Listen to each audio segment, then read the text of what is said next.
సామ్రాజ్యాన్ని గడగడలాడించిన మహనీయుడు మహాత్ముడన్నారు బాపట్ల జిల్లా కలెక్టర్ జె వెంకటమురళి. స్థానిక కలెక్టరేట్లో గాంధీ జయంతి కార్యక్రమాన్ని నిర్వహించారు. గాంధీజీ చిత్రపటానికి కలెక్టర్ పూలమాల వేసి ఘనంగా నివాళులర్పించారు. పరిశుభ్రత ఎక్కడ ఉంటుందో అక్కడ దేవుడు ఉంటాడని గాంధీజీ నమ్మారన్నారు. గాంధీజీ ఆశయాలను భావితరాలకు వివరించాల్సిన అవసరం ఉందన్నారు.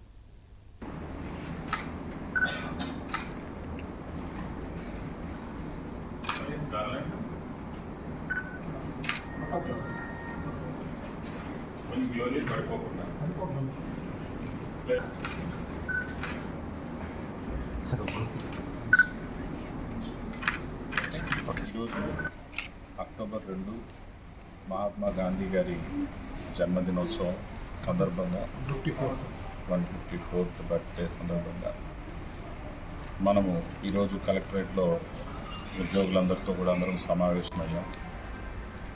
మహాత్మా గాంధీ గారి చిత్రపటానికి పూలమాలలు వేసి ట్రిబ్యూట్స్ చెల్లించి ఈరోజు చాలా కార్యక్రమాలు పెట్టుకున్నాం. మనం ఏంటి అంటే గాంధీ గారి జన్మదినం సందర్భంగా మహాత్మా గాంధీ గారు ఏదైతే మన దేశానికి స్వాతంత్ర సముపార్జన విషయంలో, వర్ణ వివక్ష విషయంలో, కుల వివక్ష విషయంలో, స్త్రీ జనోద్ధరణ విషయంలో పేదల పక్షపాతిగా కూడా ఉంటూ ఒక మాస్ పొలిటీషియన్గా ఆ రోజుల్లో జనాన్ని సమీకరించి రవి అస్తమించని బ్రిటిష్ సామ్రాజ్యాన్ని కూడా తన అహింసావాదంతో గడగడలాడించి ఒక కర్ర చేత పట్టుకొని ఒంటి మీద టవ్వాలు కూడా లేకుండా ఉన్నటువంటి ఒక బక్కపలచటి వ్యక్తి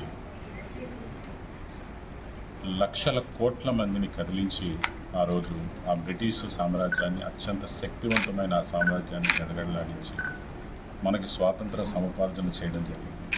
ఆ విషయంలో ఒక సందర్భంలో ఐన్స్టీన్ మాట్లాడుతూ రాబోయే తరాలు ఇలాంటి వ్యక్తి నిజంగా ఉన్నాడట భూమి మీద అంటే ఇది ఒక కాల్పనిక కథ ఏమో అనుకుంటారేమో, రాబోయే తరాలు ఇంత సజ్జనుడు, ఇన్ని సద్గుణాలు కలిగిన వ్యక్తి, ఇంత కోట్ల మందిని కదిలించే శక్తి ఉన్నటువంటి ఒక వ్యక్తి ఒక అహింసావాది, ఇది ఒక పురాణ కథ, ఒక కాల్పనిక కథ అని అనుకుంటారేమో అని ఆయన వ్యక్తం చేశారు. వాస్తవానికి అది మనందరం కూడా ఈరోజు ఆలోచిస్తే ఈనాటి తరాలు పాఠ్యపుస్తకాల్లో చదువుకుంటే పొరపాటున ఇది కాల్పనికమేమో, ఈ పాత్ర పౌరాణికమేమో అని అనుకునేటువంటి పరిస్థితి ఉందేమో అని కూడా ఒక్కోసారి మనకు అనిపిస్తుంది. ఈరోజు అక్టోబర్ 2 మహాత్మా గాంధీ గారి జన్మదినోత్సవం సందర్భంగా 154th బర్త్డే సందర్భంగా